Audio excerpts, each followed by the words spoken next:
श्री स्वामी समर्थ। तर माझ्या या चॅनलमध्ये तुम्हा सर्वांचं मनापासून स्वागत आहे।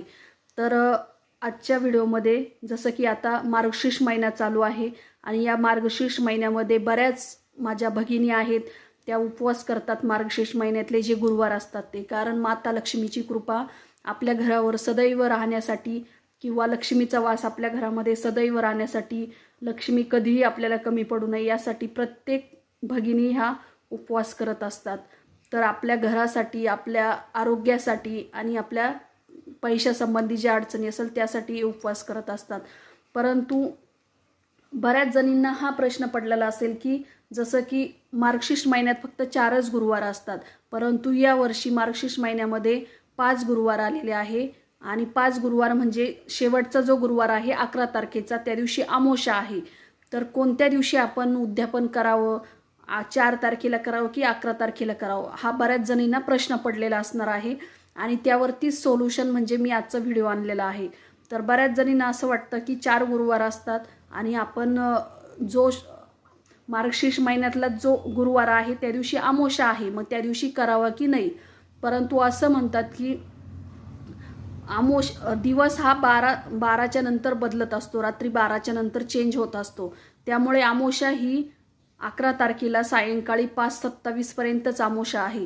तर त्या दिवशी आपण उद्यापन करावं की नाही, कारण आपण जसं लक्ष्मीपूजनही हे आपण अमावस्यालाच करत असतो, म्हणजे लक्ष्मीपूजन आणि हाही उपवास लक्ष्मीपूजनाचाच आहे, त्यामुळे या दिवशी आपण उद्यापन करायला काही अडचण नाही आहे। बऱ्याच जणांना असं वाटत असेल की 4 तारखेला करायचं की 11 तारखेला, परंतु आपण 4 तारखेला न करता आपण 11 तारखेलाच याचं उद्यापन करायचं आहे, कारण अमावस्या ही संध्याकाळी लागत आहे 5:30 नंतर, 5:30च्या नंतर अमावस्या लागत आहे आणि आपण उपवास म्हणजे रात्री 12 वाजता तो दिवस संपतो, कारण तो दिवस हा मार्गशीर्ष महिन्यातलाच तो दिवस आहे, त्यामुळे तो दिवस हा 12च्या नंतर संपत असतो। जरी अमावस्या 5:27ला असली तरी त्या दिवशी आपण उपवास धरायचा असतो, कारण अमावस्याच्या दिवशीच आपण दिवाळीची लक्ष्मीपूजन करत असतो आणि ही लक्ष्मीपूजन आपण या दिवशीच करायची आहे, कारण त्या दिवशी गुरुवार पण आलेला आहे आणि अमावस्या पण आलेली आहे, त्यामुळे खूप चांगला योग आहे आपण त्या दिवशी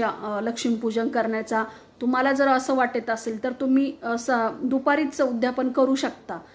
5:27ला अमावस्या आहे तर आपण दुपारीच उद्यापन करू शकतो। सुवासनं किंवा लक्ष्मी बायका वगैरे ज्या असतात त्यांना हळदी कुंकू देणं किंवा जेवण देणं याचंही तुम्ही हे 11 तारखेला करू शकतात।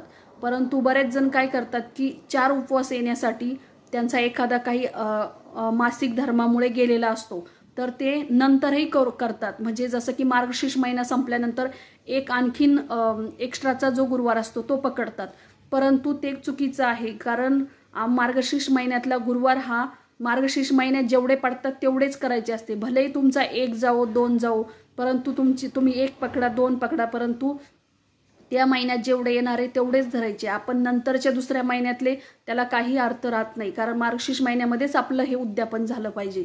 त्यामुळे तुम्ही जरी उपवास तुमचा एखादा गेलेला असेल, तुम्हाला संख्या 4 करायची असेल तरी तो योग्य नाही। त्या महिन्यात जेवढे उपवास येतात तेवढेच करायचे, गेला तरी पण एक्स्ट्राचे करायचे नाही।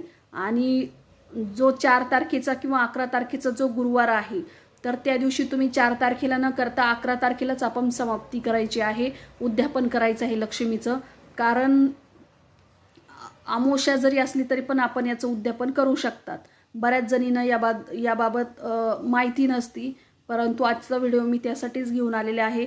आणि नक्कीच, कारण अमावस्याला केलेला कोणताही दानधर्म किंवा जे काही असतं ते चांगलं असतं आणि लक्ष्मीपूजन ही आपल्या घरात व्यवस्थित आपण साफसफाई करत असतो, घरातलं सर्व व्यवस्थित आवरत असतो आणि त्यानिमित्ताने आपल्या घरातली साफसफाई होत असते, जाळे जळमाटे निघत असतात आणि आपण त्याच दिवशी जर म्हणजे लक्ष्मीला सगळ्यात जास्त प्रिय आहे स्वच्छता, तर या दिवशी आपण अमावस्याच्या दिवशी स्वच्छताही करत असतो, त्यामुळे लक्ष्मीपूजन जर आपण याच दिवशी केलं तर अतिउत्तम आहे, कारण याच दिवशी तुम्ही नक्कीच याच दिवशी लक्ष्मीपूजन म्हणजे मार्गशीर्ष महिन्यातलं जे उद्यापन आहे ते करू शकतात। श्री स्वामी समर्थ।